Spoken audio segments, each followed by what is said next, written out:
When we plan a trip, we almost always approach it the same way. We choose a destination, book dates, make a list of what we must see, and set off with the feeling that we control the experience.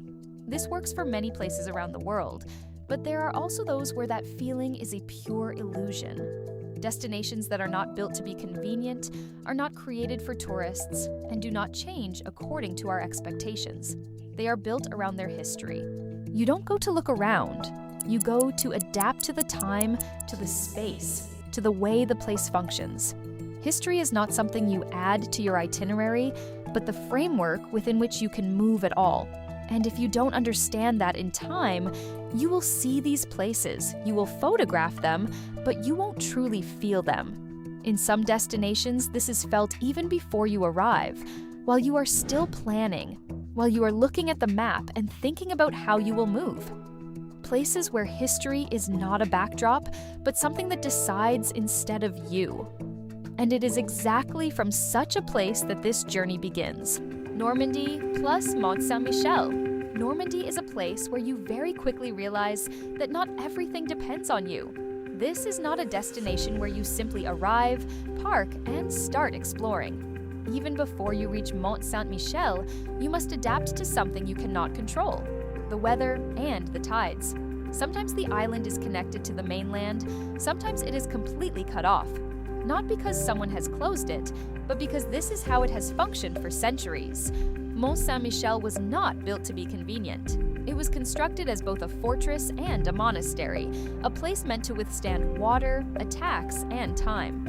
Its architecture does not follow tourist logic, but defensive logic. Narrow streets, steep climbs, massive walls.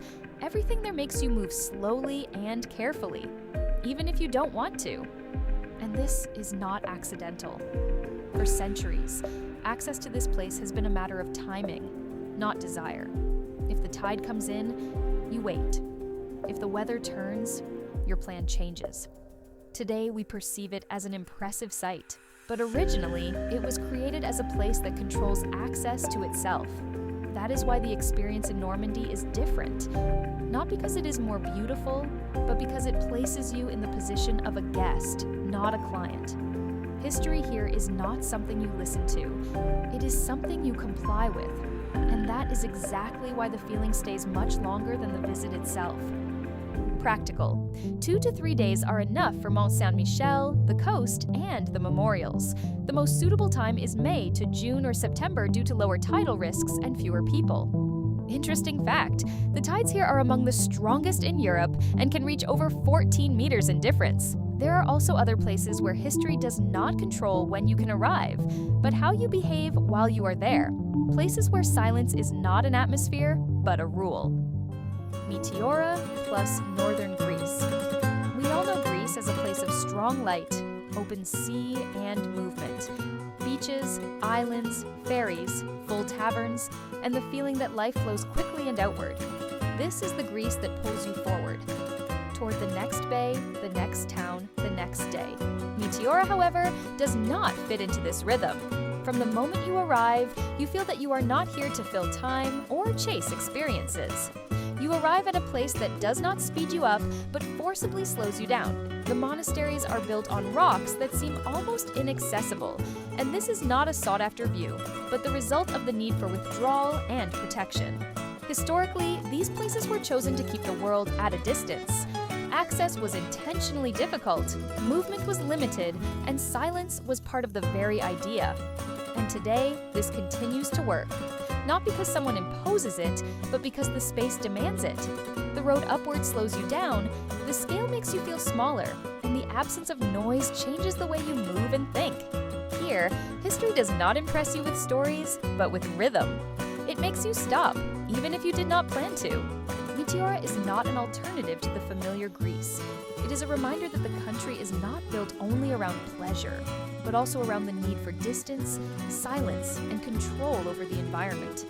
And that is exactly why the feeling remains much deeper than the visit itself. Practical. 2 days for the monasteries and surroundings, best in April to May or October, when the heat and tourists are fewer. Interesting fact, until the 20th century, the only way to reach certain monasteries in Meteora was to be pulled up in a net, with no guarantee of when you would be lowered back down. There are places where history does not slow you down, but places you face to face with how fragile everything we take for granted really is. Naples plus Pompeii plus Amalfi Coast. Naples is a living city in the fullest sense of the word. Noisy, chaotic, constantly in motion. Everything happens at once, and it seems as if nothing can stop it. Just a few kilometers away, however, is Pompeii, a city that stopped at one specific moment and never moved forward again. This contrast changes the way you perceive the place from the very first day. Pompeii is not a museum in the classical sense. It is a city where you walk along streets, enter houses, and see daily life as it was, abruptly interrupted and without warning. History here is not romantic and not heroic. It is direct and uncomfortable. It reminds you how fragile everything we take for granted is, including the cities themselves. And then comes Amalfi. Beauty built on the edge, roads that follow the cliffs, settlements pressed between mountain and sea, and the feeling that everything exists in constant balance. Nothing is accidental, nothing is easy. History here has taught people to live with risk, not to ignore it. When you combine these three places, your perspective changes. Naples shows life, Pompeii, its sudden extreme, and Amalfi, how people continue despite it. History here does not control movement or silence. It controls the way you look at everything else. Practical. 4 to 5 days for the 3 zones without rushing. May and September are the most balanced in terms of weather and traffic. Interesting fact, Pompeii is preserved in such detail because volcanic ash sealed the city almost instantly. There are places where history does not stand around you, but is literally embedded in the very ground. Cappadocia. Cappadocia is a place that cannot be understood from a distance. For most people, the first image is the sky filled with balloons rising above the strange landscape early in the morning. From above, everything looks light, almost unreal. But the true logic of this place is felt only when you descend. Here, history is not written on facades and squares, but embedded in the earth itself. People did not build upward to be seen from afar. They built inward to disappear. The underground cities were not a symbol or an attraction. They were a solution. Spaces for hiding, living, and surviving were built layer by layer over centuries. Entire communities lived with the idea that safety comes from not being noticed, and this changes the way you perceive the place today. When you descend beneath the surface, the sense of scale reverses. The sky disappears, directions are lost, and the space begins to press in on you. History here does not show you what was. It makes you feel it physically, to understand why architecture is not a matter of aesthetics, but of necessity. Cappadocia does not impress with control or silence. It impresses with how deeply fear and survival can shape a landscape. And when you emerge back onto the surface, the place no longer looks beautiful in the same way. It looks meaningful, practical. 3 days for the underground cities, valleys, and cave settlements. April to May and September are the most climatically stable. Interesting fact, the largest underground cities in Cappadocia had separate zones for people and animals, allowing entire communities to live underground for months without going outside. There are destinations where history is not single and clear, but accumulated layer by layer until it begins to define the present. Andalusia, Granada, Cordoba, Seville. Andalusia is a place where you very quickly realize that history is not one. It is not a straight line, but an accumulation. Different cultures, religions, and eras have left traces here without completely erasing the previous ones. And this is not simply a past you observe, it is a structure that still shapes the way the cities function. In Granada, you feel this in the scale and the detail, in the way space is organized around the inner world rather than displayed. In Cordoba, the collision is even more direct. The same place carries different meanings simultaneously, without trying to choose one of them. And in Seville, history is spilled everywhere, in the streets, in the courtyards, in the rhythm of the city that cannot be forcibly accelerated. Here, the past is not separated from the present. It is woven into it.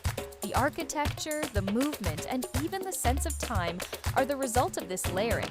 nothing is completely cleared, nothing is started from zero. History has not ended. It has simply added new layers. That is why Andalusia is not perceived as a single destination, but as a sequence of worlds that exist simultaneously. And when you travel there, you do not choose which history to see. You move between them, whether you want to or not. Practical: 5 to 6 days for the 3 cities, March to April or October to avoid the extreme summer heat. Interesting fact, in the Mezquita of Cordoba, a Christian cathedral was built inside the mosque instead of destroying it, something extremely rare for Europe. Andalusia shows this most clearly, but it is not an exception. It simply makes visible something present in all the other places we have seen so far.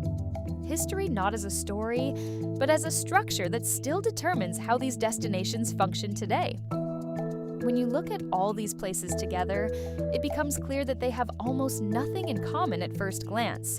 Different countries, different cultures, different landscapes. And yet, they operate on the same principle. They have not changed to be convenient for us. We are the ones who must change to understand them.